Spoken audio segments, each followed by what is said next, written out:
guys, today I'm going to read to you the story I Am Amelia Earhart by Brad Meltzer.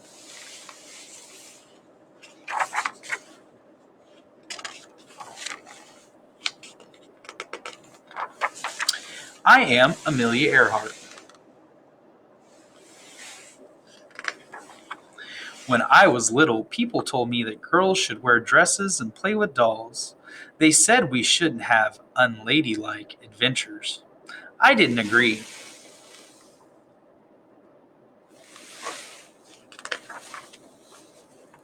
In fact, when I was 7 years old, my sister and I decided to build our own roller coaster in our backyard. We placed two planks of wood up against the side of our tool shed. Grandma's not going to like this. The cab was a wooden packing box with roller skate wheels attached to the bottom. We greased the wood with lard so we'd move super fast. Amelia, are you sure this is a good idea? This isn't a good idea. It's the best idea.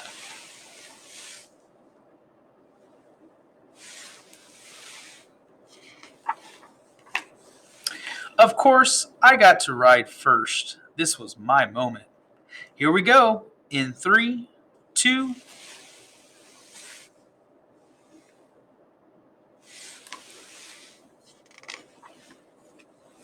I still remember the wind in my face.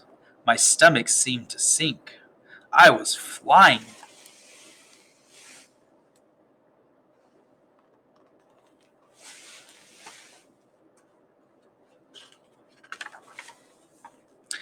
The crash was loud and noisy and messy. It certainly wasn't ladylike, but it was awesome.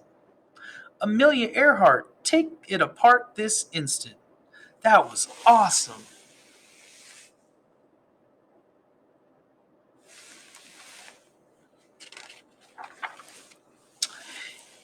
It wasn't the last time I would fly. As I got older, I went to many air shows. When I was 23 years old, but still a kid at heart, my dad took me to meet Frank Hawks, a man who would eventually set many of his own flight records. For $10, Hawks agreed to take me on my very first flight. You ready? I'm ready.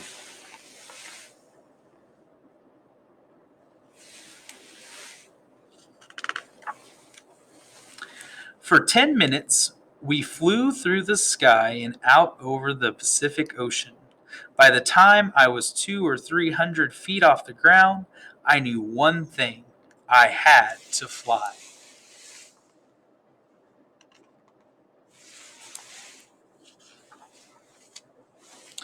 To save for my flying lessons, I worked as a truck driver, which wasn't ladylike either. A stenographer, which is a fancy schmancy word for someone who writes down what people say, and even a photographer. Move it, Mac. Blah, blah, blah, blah, blah. Say snook.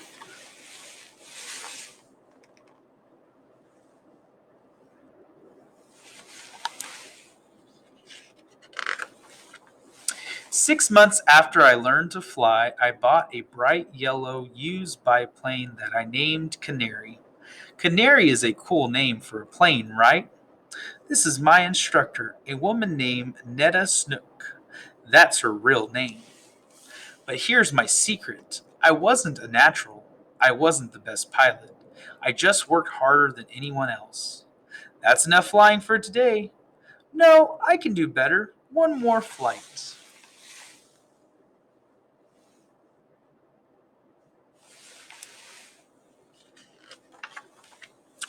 Most important, like that day on the roller coaster, I dared to do what so many said couldn't be done. A girl flying across the Atlantic? Amelia, you sure think this is a good idea? This isn't a good idea. It's the best idea. I became the first woman to fly across the Atlantic Ocean and then the first woman to fly by myself across the Atlantic. Back then, people took boats to get to Europe, sailing for weeks. Planes were still were still a new thing. In fact, on the day I took off, one magazine ran an article that said women would never be able to fly that far.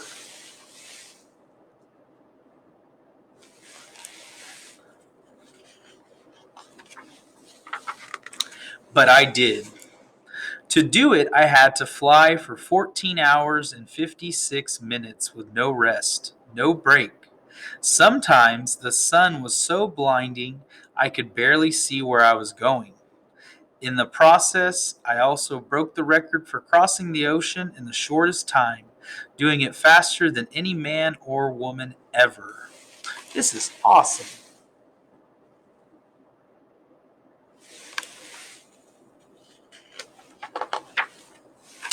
In October 1922, I broke the women's altitude record by rising to 14,000 feet. And in July 1930, I set a speed record of over 181 miles per hour. Then I broke an altitude record, which is just a fancy schmancy way of saying I went higher than anyone else. How high did I go? About 12 Empire State Buildings straight up, at a time when no woman had ever gone that high.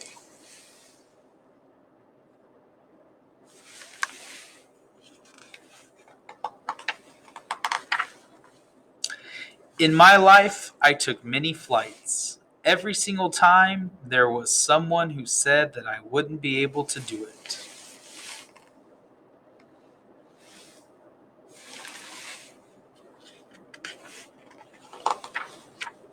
Never let anyone stop you. Whatever your dream is, chase it. Work hard for it. You will find it. It is the best lesson I can give you.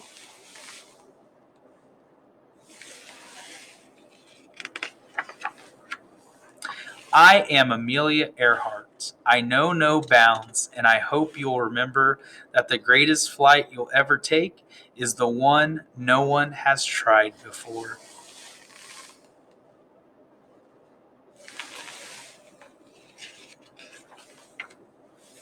The end.